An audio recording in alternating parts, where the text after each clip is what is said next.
L'un des principaux fondements de la légitimité d'un État est qu'il est la seule institution politique à bénéficier sur son territoire du monopole de la violence physique légitime, pour reprendre la formule consacrée de Max Weber. Ce dernier ajoute tout de même, la violence physique n'est naturellement pas le moyen normal, ni même le seul moyen de l'État moderne. Et en ce sens, selon nous, elle ne peut pas être mise sur le même plan que celle des individus. Depuis le début de la mobilisation des Gilets jaunes, l'usage de la force étatique, de cette violence dite légitime, telle que vous avez décidé de l'exercer à l'encontre de milliers de concitoyens et concitoyennes, est contesté par un nombre croissant de personnes et d'institutions, manifestants et manifestantes, journalistes, parlementaires, dont nous sommes, mais aussi organisations de défense des droits humains au niveau national et international, et même au sein des forces de sécurité. Cette violence est, hélas, en réalité, qu'inhérente à toute votre politique. Elle est la colonne vertébrale des lois votées par votre majorité de Godillot, ordonnance de casse du droit du travail et cadeaux fiscaux aux plus riches, état d'urgence dans le droit commun, loi xénophobe anti-migrants et migrantes, jusqu'à la dernière en date, la loi anti-manifestants, qui n'est que la dernière brique autoritaire à votre édifice. Cette violence se retrouve également dans la rhétorique orwellienne, les expressions qui suintent le mépris de classe au détour d'incessantes petites phrases, enfants, fainéants, rien, réfractaires, jusqu'aux jojo gilets jaunes indignes d'être mis sur le même plan que vos parlementaires, ministres ou présidents. Dans la rue, comme dans les médias ou les institutions, votre usage de la violence est illégitime parce qu'elle est la seule réponse substantielle et le seul instrument politique dont vous usez et abusez et dont on ne vous voit jamais, on ne vous entend jamais reconnaître l'existence, ni en indiquer les limites.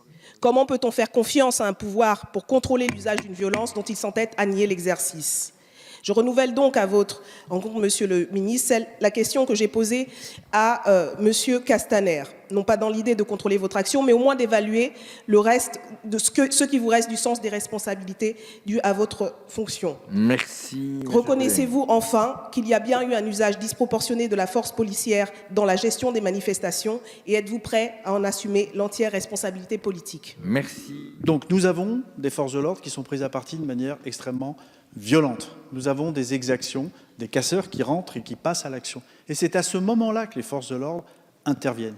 Il n'y a pas de volonté de ce gouvernement de s'en prendre aux manifestants, c'est faux, je ne peux pas vous laisser dire ça. Je ne peux pas vous laisser dire ça, c'est totalement faux. La police intervient chaque fois qu'il y a des prises à partie, des exactions, des violences. Et c'est son rôle de maintenir l'ordre public, c'est son rôle de protéger les autres manifestants. Nous sommes là pour encadrer ces manifestations et c'est ce qu'ont fait les policiers et les gendarmes pendant tout ce mouvement. Chaque fois qu'ils ont eu à intervenir et à faire usage de la force légitime, dans des conditions proportionnés, c'est parce qu'ils avaient été agressés ou c'est parce qu'ils constataient qu'il y avait des exactions.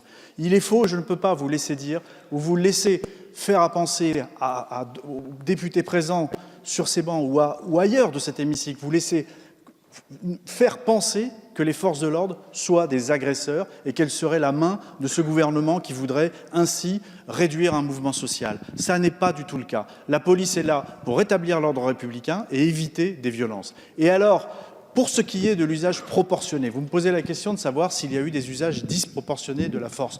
Je vous réponds qu'il y a 111 enquêtes qui sont en cours menées par l'inspection générale de la police nationale, qui vont examiner dans un certain nombre de circonstances si des blessures ont pu être causées par une action disproportionnée de la police. Et quand c'est le cas, il y aura bien évidemment des sanctions qui seront d'abord des sanctions judiciaires. Mais dans la majorité des cas, dans la grande majorité des cas, je peux vous dire que cet usage, l'usage de la force qui a été fait, il est proportionné et il est donc encore une fois légitime car il s'agit de maintenir l'ordre public et de combattre et d'empêcher que ne soient commises des violences.